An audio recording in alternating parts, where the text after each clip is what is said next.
Hello everybody, welcome back to Elden Ring. Today I'm going to be showing off this pretty overpowered bleed build, which I've been running all of through New Game Plus, and I plan to run it, past that as well, really until bleed gets it's gonna get a nerf at some point. Let's be honest. It's Arcane is so strong now, which makes bleed insanely powerful, like it was like the beginning of DS3, so hopefully eventually it'll be ironed out. But for now, this build is super strong. So let's just get right into it. The weapon of choice for this is the Rivers of Blood Katana, though you can really use any weapon that has like the seppuku on it, or maybe that bleeding twin blade thing, which is the name of it is escaping me currently. Really any dex-oriented weapon that has seppuku or some sort of bleeding, like a bloodlust build-up effect on it is super strong. But I chose this katana for it just because it fits the aesthetic. I also have the Blasphemous Blade and the Dragon Communion Seal, which we'll get into later. I'm just running this for kind of like I don't know, it looks like Gale from DS3, which I like. And then the Talismans that I'm running is the Rotted Wing Sword Insignia, which is greatly raises attack power with successive attacks. The Warrior Jar Shard, which boosts the attack power of skills, which is pretty good for both the Blasphemous Blade and for the Rivers of Blood. I'm running the Dragon Quest Great Shield Talisman, which the physical damage negation is super nice. And then Radagon's, Sword Seal, which just raises like your health, your stamina, and strength and dexterity, for just barely, like I think 2 points of extra damage taken against you, so barely anything. So these can be kind of swapped out. I definitely recommend using this if you're using some sort of katana, especially if you're using a twin blade. It's super good. This you can get a better version of. If you do Alexander's quest, I just happen to not have done it on this and just picked it up from killing him. This is also, once again, a lot of these can be just traded out with things, especially these two. I definitely think these two are worth using, but these two can be swapped out, especially this one. I'm just using this one now just for the extra stats, really, just to be kind of overstated for whatever reason. Another one you can run that's super good would either be this, lowers FP consumed by skills. Godfrey's Icon is also really good. If you want more poise, Bullgoat's Talisman is decent. The Prosthesis is pretty good because it boosts dexterity and raises attack power. So really, it's really interchangeable with whatever you want. This is definitely the most this version of it is definitely for survivability, but you can go for damage, for kind of a mix of both, that type of thing. So it's a very flexible build in that regard. You may be wondering why I have these two things. So these are for a few things. So this is for if I decide I'm like, you know what, I want to cast this Swarm of Flies, which is a really cool ability. Let's trade this out for this. Which will inflict bleed, and it catches enemies off guard, or PvP players off guard, and it just does a lot of good build up damage for bleed on enemies. And I also have, if we invest a little into intellect, I also have the Glintstone Breath, which does a lot of damage, but it mainly scales off our Arcane, which is the main stat of this build. Which, speaking of stats, I always forget to show these off. This is definitely an over-leveled build. You do not need to go this high. This is my main character, so I'm just leveling it, but you really only need like maybe 30, 35 in vigor. Mind you want up just a little bit, just so you can spam this a bit. So that's at 26 currently with the Sword Seal equipped here. Which I'll put on when I, want to use Swarm of Flies or something. The endurance is at 25. That's a good stopping point for that. You don't need like crazy amounts of endurance. Strength you really don't need for this build, unless you plan on using the Blasphemous Blade. Dexterity you want pretty high because you're using a katana, obviously. Intelligence you can just leave at base. Faith is another thing I've been keeping low unless you want to use the blasphemous blade and more incantations. So I kept that low because I'm not really doing that. But you can have it higher if you want. And then Arcane, you want either at the soft cap of 60, but I'm working towards getting it to 80, which is like the hard cap of it. So that's why it's at 70. But like if you're just going to stop, I would recommend just stopping at 60 until you know you can get it up to 80. I kind of made that mistake, and I need to respec and all that. But do as I say, not as I do type thing there.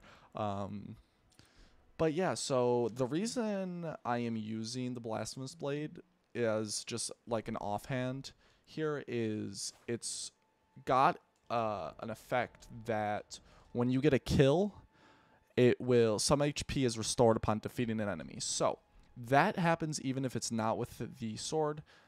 This might be patched out eventually, so don't take my word for it, like, you know, in the distant future. But right now, so I have a little bit of health missing. Get a kill, heals up. If I can kill this guy as well, he's going to run away. But if you can get a kill, now I'm max health. And it's a decent amount. So that means you don't need to equip something like the Taker's Cameo, which you can if you want to get even more HP because it stacks. But as of right now, you don't even need to use this. You just have to have it equipped in your offhand or on your back for it to do that. So it's a super strong thing for really any build if you've got the weight for it, or if you can spare the weight for it, because it will allow you to just get HP on kill, which is super good. So that's why I'm using that. Obviously, I explained why I'm using this. This is the best seal for Arcane users because it will scale up to it will have S scaling once it's fully maxed out at +10. Right now at +5 it only has A scaling. Obviously it has decent scaling in Faith as well because it's a faith-based thing. So that is also very strong. But basically how this build works is you just run up to either a group of enemies, a boss, an enemy, whatever it is, and you just kind of spam the Ash of War. They get bleed on them, and it just tears through things.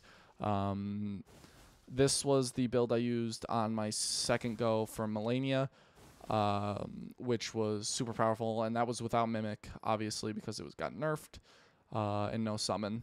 So it is super strong against her, strong against anything that's weak against bleed, and even if it's not weak against bleed, it does very good damage.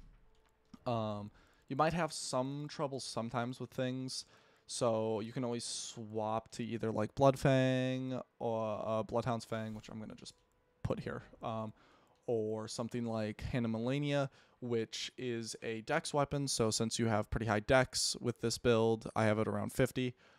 This is really good. Godskin Peeler, you can put Seppuku on, which is even better. And definitely, if you're doing this Arcane version of this build, put Occult on it, because then your Arcane stat will scale better. Don't just put a blood thing, because that's kind of like a quality thing, which you don't really want to do. So unless you're running quality, obviously. But so Occult is really good for Arcane builds.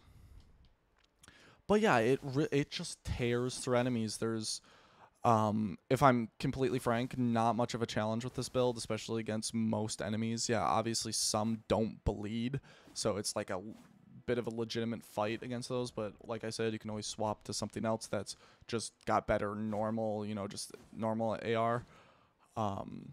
But against anything that bleeds, which is most of the game, just spamming this, and then, you know, just a few R1s, and it is super easy to kill them.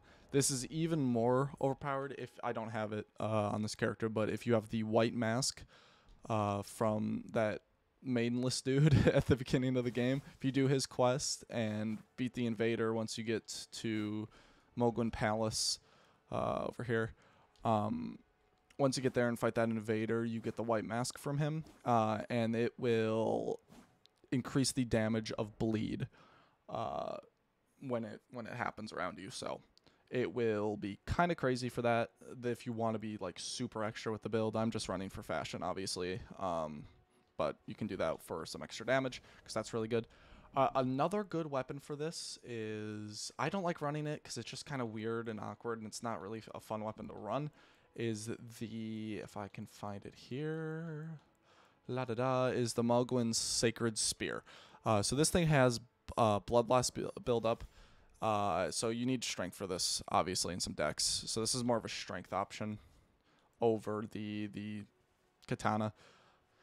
I can run it to ending though. So it has a Asher War called, what is it called? Like Blood Ritual or something like that? Something cringe. It's not showing me now.